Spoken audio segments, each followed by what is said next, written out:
Hi, PDA families. For those of you that don't know me, my name is Mike Olam, and I'm the Athletic Performance Director of PDA and also one of the co-owners of AP2T. The purpose of this presentation is to explain why we are doing the PDA testing protocol. So I have a few of the main questions here. A lot of these will be fleshed out more throughout the presentation. But very quickly, what are the tests? They're a battery of tests from Vault Sciences that measure hamstring strength, hip strength, speed, agility, and muscular balance, as well as endurance. Why are we doing the tests? We are doing the tests to create a blueprint for success for every PDA athlete that will help them with their physical development throughout their time at PDA and throughout college. How will the testing results be utilized to improve athletic performance? We will take these results and we will give you semi-customized programming that will help increase whatever area the athlete is in most need of. A little bit about our staff. From the left on the top going down, we have Zach Roush, CSCS, Matt Nigro, who's the Athletic Performance Director of the PDA Boys side, MLS. Myself, I'm a former athletic performance coach at Rutgers University and also the Athletic Performance Director of AP2T. Our business partner, RJ Allen, who's a 6-year MLS pro, former All-American, right from Old Bridge, New Jersey. Jackie Von Inner, who is our athletic trainer. And then Bree Rubino and Asa Britt. Bree is the athletic performance and strength and conditioning coach for Monmouth University. And Asa is the same for Seton Hall basketball. And Dr. TJ Martino is our physical therapist. We will now start the presentation about the tests. Hi everybody, this is Mike with AP2T, and we are going to go over the PDA testing protocol.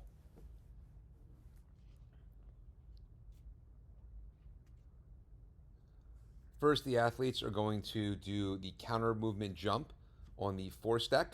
That is going to measure peak power, jump height, and takeoff and landing asymmetries in the left and right foot.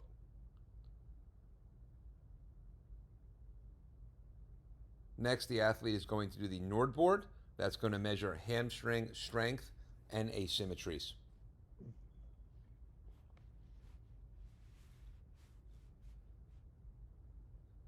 Next is the force frame. That's going to measure hip adduction and abduction, strength and asymmetries.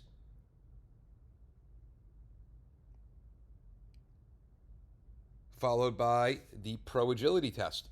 That's going to measure agility and force creation and absorption. Finally, the athlete runs a 10-meter and 30-meter sprint. The 10-meter measures acceleration. The 30 measures max velocity.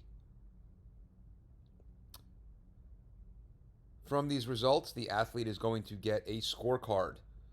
We see the exercise is going to be on the top left over here. In this situation, it's a Nord board. Then we see the scores for the exercise.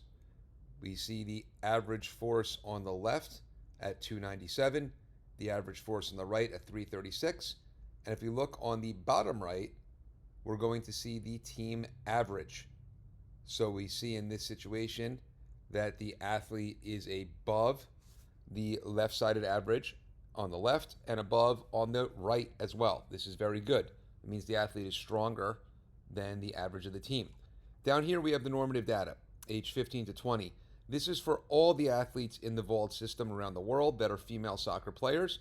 So in this situation, we would notice that the athlete is roughly in the 75th percentile, which is very good.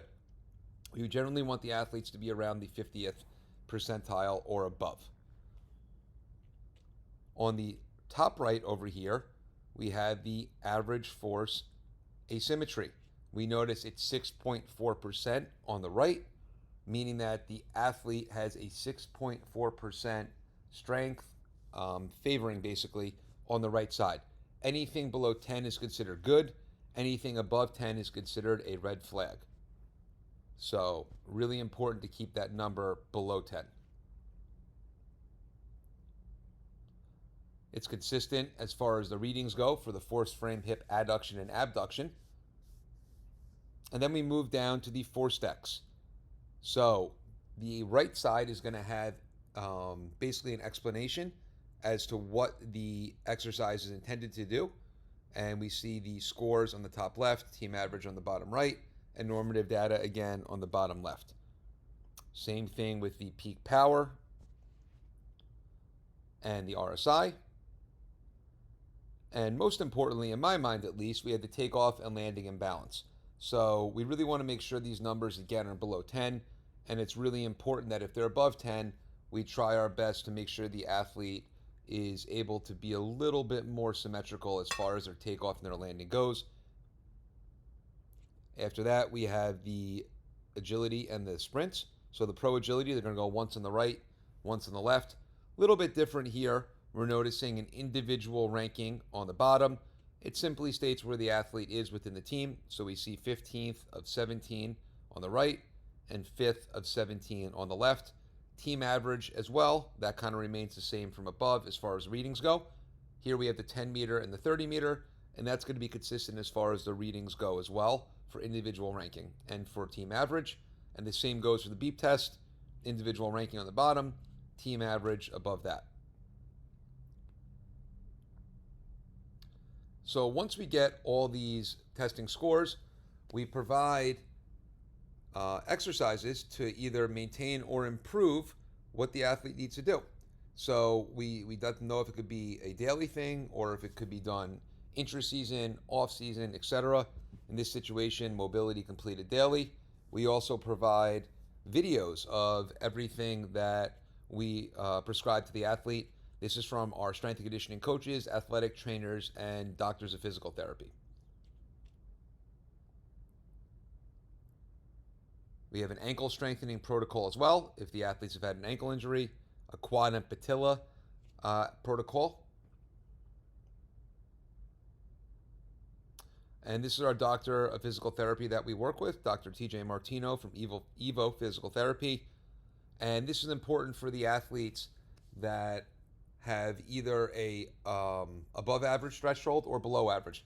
So for above average, you typically want to pick one exercise per week for the hamstring and hip. For strength building, you want to choose two per week. And we notice that we have the body part here, the sets and the reps, and videos of the exercise. So it's really simple, easy things the athletes can do at home to either maintain or improve their hip or hamstring strength, which is really important for overall health and safety throughout their PDA and collegiate and potentially professional playing experience. So really important to acclimate themselves to doing extra work at home, even if it's only 15 minutes worth.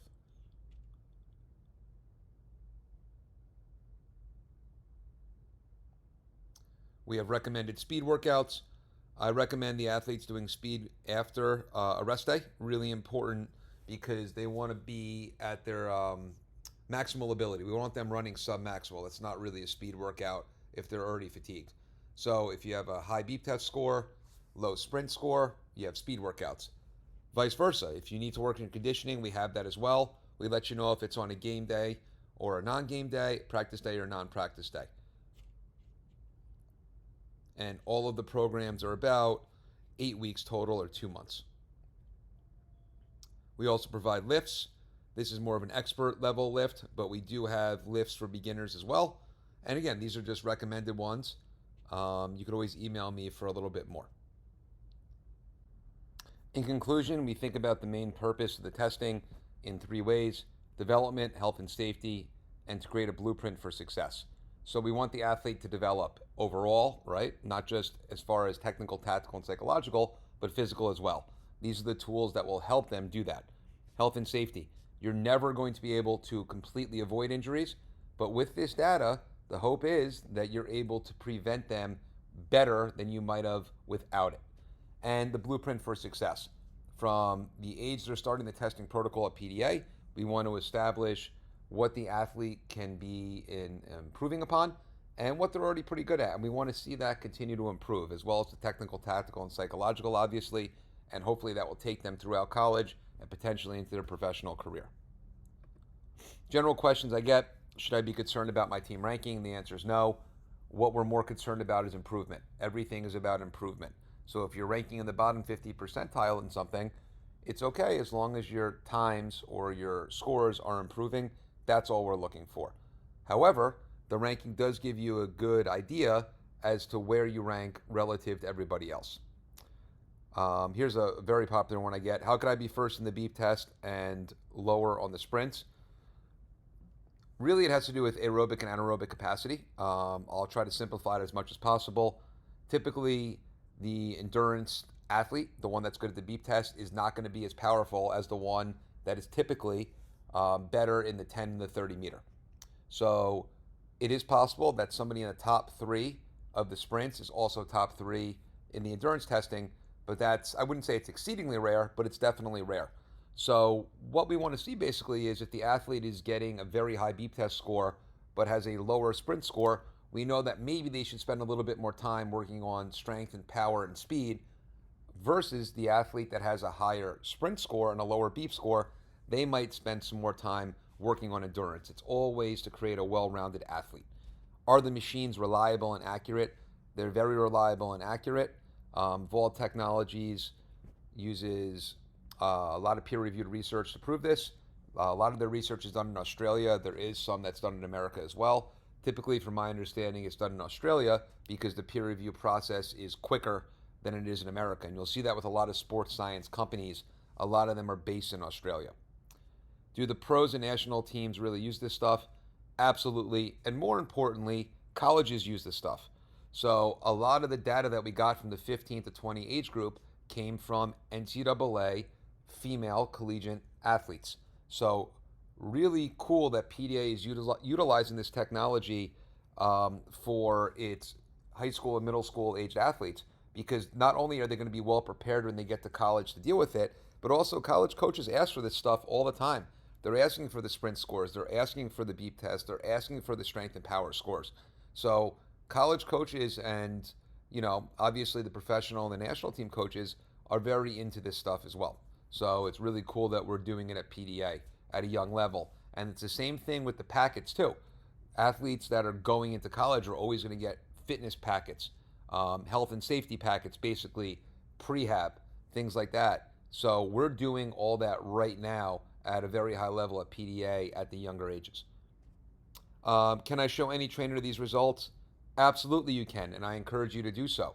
Whether or not you come to AP2T or go somewhere else, it's really important that you're using this data to help improve yourself physically. And the final thoughts, athletic performance versus the data.